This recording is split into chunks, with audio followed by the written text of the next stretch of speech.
here at home, we are tracking the start of an extended heat wave, and we're not alone. As you can see here, about 82% of the U.S. population is expected to experience 90-degree weather this week, just in time for the first day of summer, which is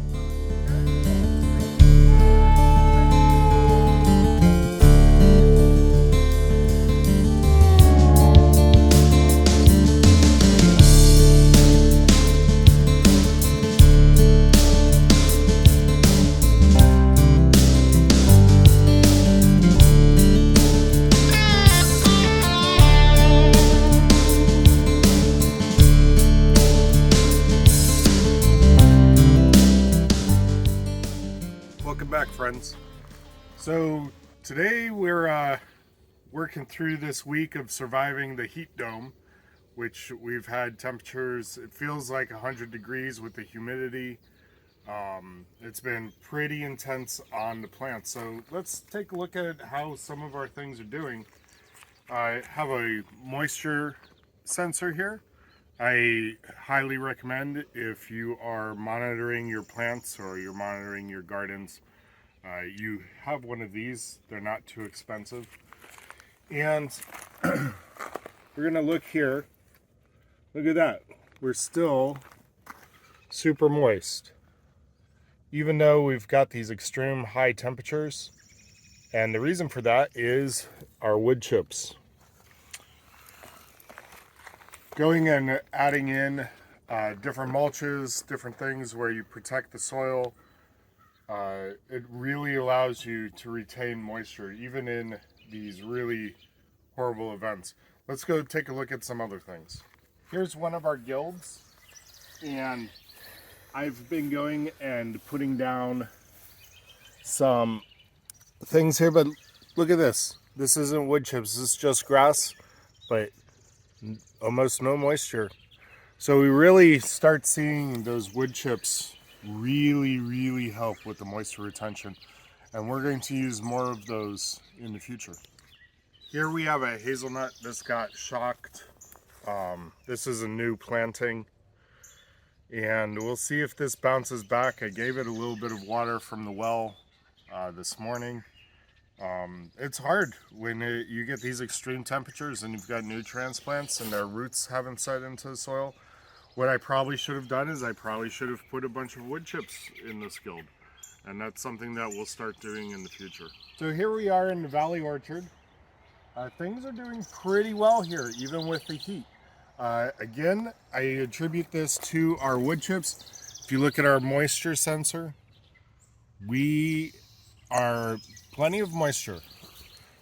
And this here, this is an Asian pear. It's doing great. Most of our trees in here are doing fine. Plants are working at figuring it out. Here we have a bunch of our peppers, and we put in a lot of mulch with these. You see, they are still moist too, even though these are fabric bags. They're more exposed. Putting down this layer of mulch in here has really helped keep things alive. One of the things that we are limited here at our place is we don't have water, external water. So all of our water comes from the sky. It's all rain fed here. So we have to come up with different solutions, right? We've got to think that we've got to put in more ponds. We've got to put in more swales. We definitely need to use more wood chips. That seems to be a great thing that's helping. Our hugelkultur raised beds, as we see here, these are doing great. We've got a bunch of lettuce going to seed. Here's a bunch of our squash, which is coming up. And these, remember, are filled with wood chips. Again, wood chips are a key for us in this environment. These are filled with wood chips, and then this had a bunch of compost through the winter and a little bit of soil, and this squash is just loving life. Even with all this heat and dryness, we haven't had rain for a really good rain for over 2 weeks. So currently the only water that we have coming in is collected in these two small rain barrels here, and if you look down in here, we've got like no water, right? We're going to be redesigning out this system over the next couple weeks, and we're going to be using, we've got in the distance here some big IBC totes. We're going to be adding those for the rainwater collection, and that's really important to us. It's the only way we have to irrigate. But even more important than irrigation is going and doing things to mitigate. As I said before, adding swales, putting down wood chips, trying to get the soil to be able to retain water itself where you don't have to water. I actually don't like to be in the business of watering. I'd prefer to let things take care of themselves, and over time I think we'll get to that type of steady state. So here we are. This is the beginning of this kind of wild guild space. We're going to keep adding more and more things and reducing the grass over time, but you see we went and we added little wood chip piles around these. We've still got plenty of moisture retention here near this fig. Now, one of the problems though is these were new transplants over here, and these look like these got shocked by the hot weather. So maybe they'll leaf out again, maybe they won't. Moisture seems to be still pretty okay for those. These are jujubes. I don't know. They came with leaf on them. They weren't bare root. They were bare root, but they had leaves sprouting already. So I don't know. These may have just gotten shocked too bad. Maybe they'll leaf out again. Maybe they'll leaf out next season. I've had that with trees before. So here's one of our various piles of wood chips. We're collecting more and more as we can from different tree services in the area. They're usually free, which is great. I mean, use the resources as you got them.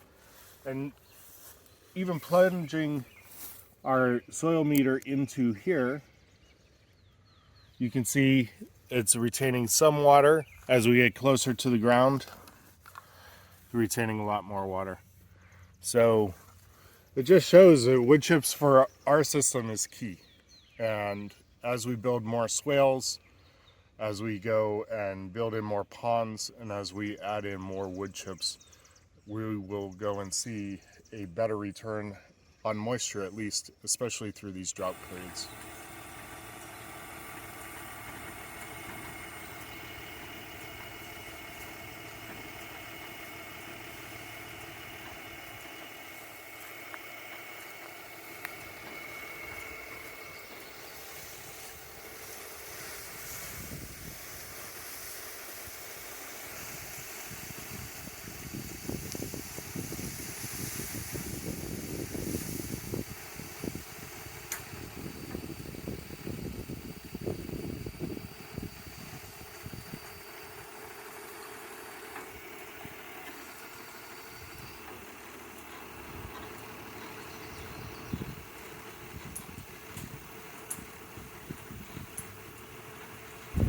So we just got this new pile of wood chips delivered yesterday.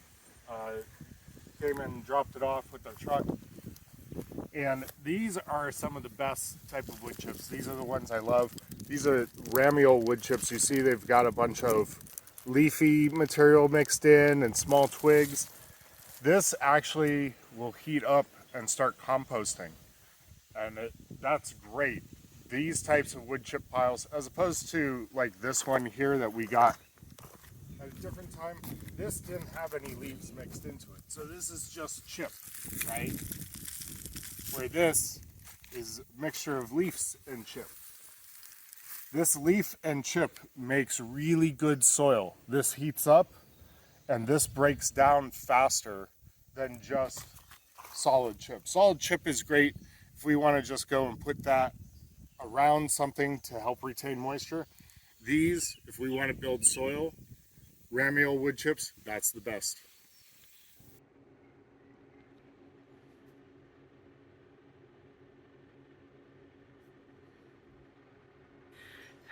Hi. So now here we are in zone 0, which is the inside of the house. And we had to come up with some creative strategies to survive this heat dome because we don't have air conditioning. And it's getting hotter here and it's quite humid and quite miserable. So we just had to do the best that we could. And I'll share with you some of our strategies inside. Okay, fans. Fans are a game changer in a humid climate when you don't have AC. You want to have airflow. So we've got a couple of ceiling fans that move the air around, and we also have stand-up fans that we can blow directly on us when we're sleeping, and we also have exhaust fans. So that's super important. Exhaust fans are great. People here use them. You can pull air in or out depending. So what you want to do is at night, you'll have them sucking in cold air, and then you can vent hot air out before you open your windows. So you kind of get in a system of opening and closing windows and using these air to suck out hot air or suck in cooler night air. The other thing I want to talk about are these shades. So these are a specific kind of shade, a roll down shade. These are UV blocking, light reflecting shades. So there's a little gap at the side, so it's not a complete blackout shade, but they can be. And what this does is it blocks out that solar radiation that heats up your house. These are south facing windows, so we close them during the day, we can open them at night, and that really helps to keep the air cool, especially up here in the upstairs area.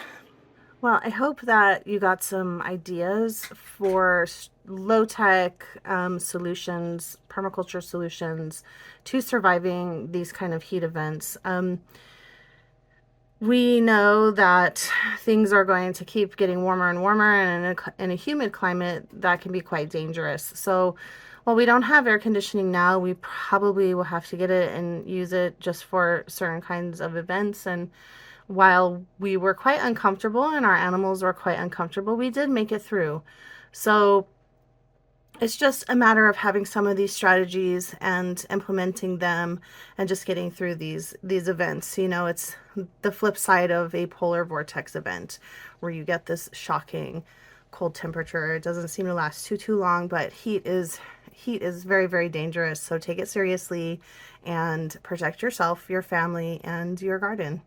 Thanks. We'll see you in the next one.